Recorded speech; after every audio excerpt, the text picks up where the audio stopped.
Bismillahirrahmanirrahim. Assalamualaikum warahmatullahi wabarakatuh.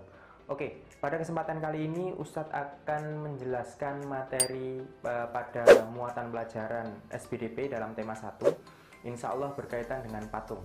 Sebelum Ustadz menjelaskan materi tentang patung, Ustadz akan menjelaskan materi terlebih dahulu tentang karya seni rupa. Jadi karya seni rupa itu terbagi menjadi dua, karya seni rupa 2 dimensi dan juga karya seni rupa 3 dimensi.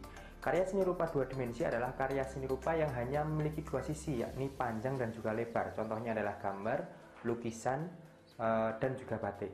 Sedangkan karya seni rupa 3 dimensi itu adalah karya yang tidak hanya memiliki 2 sisi, yakni panjang dan lebar, tapi juga memiliki volume. Dan patung di sini adalah merupakan karya seni 3 dimensi.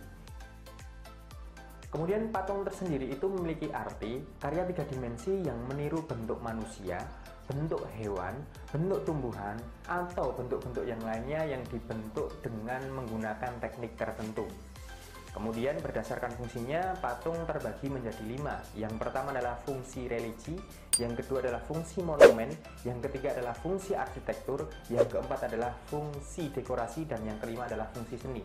Fungsi religi sesuai dengan namanya berarti patung itu dipergunakan untuk kegiatan atau sarana ibadah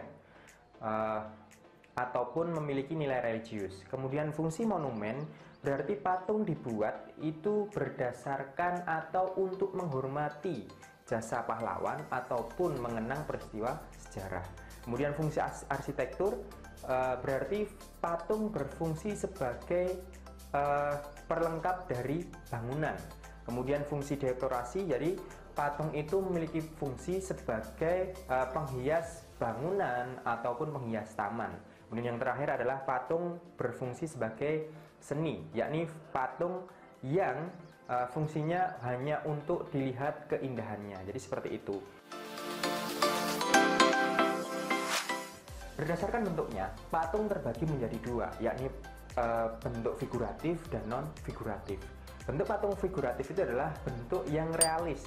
Jadi patung itu dibentuk berdasarkan penampakan alam aslinya seperti bentuk manusia, kemudian bentuk hewan, kemudian bentuk tumbuhan.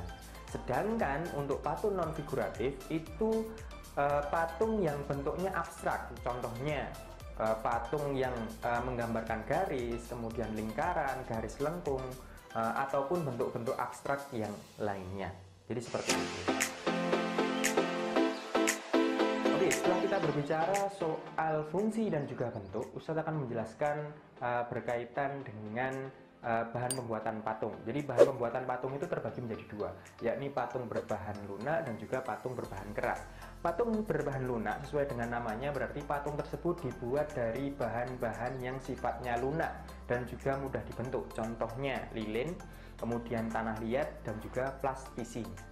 Kemudian untuk alat pembuatannya untuk patung berbahan lunak ini biasa yang digunakan adalah butsir, kemudian meja lingkar, kemudian cetakan. Jadi seperti itu. Kemudian yang kedua adalah patung berbahan dasar keras. Sesuai dengan namanya berarti bahan yang digunakan adalah bahan-bahan yang sifatnya keras. Dan dalam proses pembuatannya itu juga menggunakan teknik-teknik tertentu. Jadi patung berbahan dasar keras ini contohnya adalah bahannya bisa kita temukan batu misalkan. Kemudian yang kedua adalah marmer dan lain sebagainya. Kemudian dari sisi alatnya pun juga berbeda dengan patung yang berbahan dasar lunak. Dari sisi alatnya, alat yang digunakan itu adalah pahat, kemudian juga amplas. Oke, mungkin itu dulu yang bisa Ustadz sampaikan, kurang lebihnya mohon maaf. Untuk materi-materi selanjutnya Ustadz akan sambung di video selanjutnya. Sekian, wassalamualaikum warahmatullahi wabarakatuh.